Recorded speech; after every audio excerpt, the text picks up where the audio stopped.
हाय मित्रांनो, welcome back to my channel. तर पहा, आता आपण घरीच असल्यामुळे रोज रोज टेरेसचेच व्हिडिओ टाकत आहोत. हे बघा, ही मिरची आलेली आहे, मोठी मिरची, ढोबळी मिरची बोलतात तिला. आणि हे आळूचे पाने आलेले आहे, हे असेच लावले. हा ऊस. आणि बघा, हे असे पाणी तुमच्याही टेरेसवर किंवा कुठे साचू शकतं.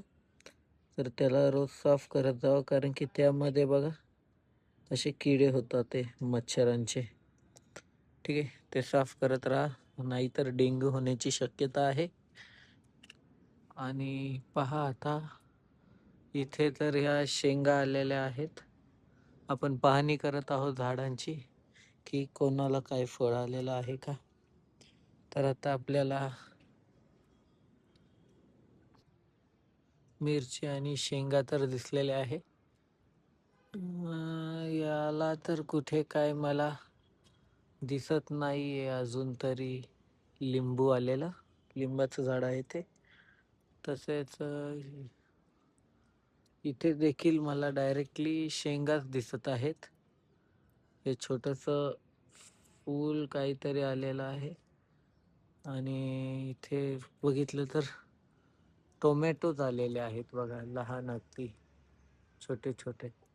आणि त्यानंतर आपण पाहू शकता, इथे देखील टोमॅटो आहे. आपण शोधत आहोत. आणि हे जे आहे, हे वालाची शेंग बोलतात त्याला, हे देखील आलेलं आहे. त्यानंतर ड्रॅगन फ्रूट तर आम्ही खाल्लेले आहेत, त्यामुळे ते दिसणार नाही. आणि हे बघा, वांग्याच्या झाडाला फुलं आलेले आहेत. इथे भरपूर वांग्याचे रोपटे आपण बनवलेले आहेत आपल्या नातेवाईकांना देण्यासाठी. हे आपलं बोनसाय आहे आवळ्याचा. इथे छोटा कढीपत्ता वगैरे छोटे छोटे झाड लावलेले आहेत. यात हळद लावलेली आहे. ते आळू देखील आलेले आहे भरपूर, पण छोटेच आहेत. आता आपण थोडी पाहणी करूया ड्रॅगन फ्रूटच्या झाडाची, कारण की या झाडाला तर आपण फळं आलेले काढलेले आहेत. 4 फळं आले होते बघा. यात देखील आहे आपला ड्रॅगन फ्रूट. आणि इथे बघा, भेटलं. इथे एक फळ येत आहे. आता त्याचा सीझन जून ते डिसेंबर पर्यंत असतो ड्रॅगन फ्रूटचा. तर त्यामध्ये येतील भरपूर, अशी आशा बाळगूयात.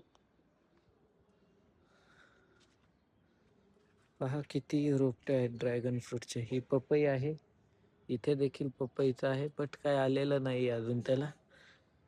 ठीक आहे, इथे बघा फुलं आलेले आहेत. आता आपण पाहूयात थोडं आपल्या माशांकडे. मी टेरेसला आता भरपूर पाऊस चालू आहे, तरी येण्याचं कारण असं की इथे एखाद्या माशाने माझ्या मते उडी मारली आणि तो या पाईपद्वारे खाली गेला होता बॅकयार्डला आमच्या. तिथे पप्पांना एक मासा दिसला, त्यामुळे मग मी बघायला आलो. आणि हे आपलं पेरूचं झाड आहे, त्याला देखील अजून काय आलेलं नाही. हे बघा केवढे मोठे झालेले आहेत, माझ्या हाताच्या पंजापेक्षा मोठे किंवा त्या एवढेच पानं आपल्याला दिसत आहेत. हे पानं गोगलगायीने खाल्लेले आहेत माझ्या मते. बाकीचे पानं आहेत तसेच्या तसे. हे गुलाबाचं झाड, पण याला गुलाबच येत नाहीये. बघू, त्याला खत टाकावं लागेल. चला, तर आता मी तुम्हाला थोडंसं माशांचं दर्शन करतो. ठीक आहे, मासा दिसणं थोडं अवघड आहे आता. आय होप तुम्हाला दिसेल, कारण की पाण्याची पातळी वाढल्यामुळे. हे बघा किती सुंदर असा मासा आहे. मी त्यांचं फूडही आणलं नाहीये, नाहीतर ते वर आले असते. ऑरेंज, ब्लॅक, व्हाईट सर्व कलरचे मासे आहेत. तर आता आपल्याला हे करायचं आहे की याचं पाणी भरपूर वाढत आहे पावसामुळे. तर आपल्याला अशी एक आयडिया करायची आहे की इथे एखादं, तसं तर हे केलेलं आहे बट याच्यातून एवढं पाणी येत नाही. इथे एक आता आपल्याला छोटंसं बीड करायचं आहे, जो की ओव्हरफ्लो कंट्रोल करेल. हे बघा, हा मासा, यांची पेअर, आणि मला वाटतं ते अंडी देणार आहेत. बघा, ब्लॅक कलरचा देखील दिसतोय मेल. किती सुंदर सुंदर आहेत. तर असं आपलं हे छोटंसं टेरेस गार्डन आहे. जे बोर झालं की मी इथे येतो, थोडं बसतो. हे आपले बोनसाय छोटे छोटे केलेलं आहे. सगळे 5 ते 6 बोनसाय केलेले आहेत मी पिंपळाच्या पानाचे. तर मित्रांनो, भेटूया आता पुढच्या ब्लॉगमध्ये. या मागे सुद्धा आपल्याकडे एक पेरूचं आहे, पण त्यालाही काही पेरू मला अजून तरी दिसत नाही आहेत.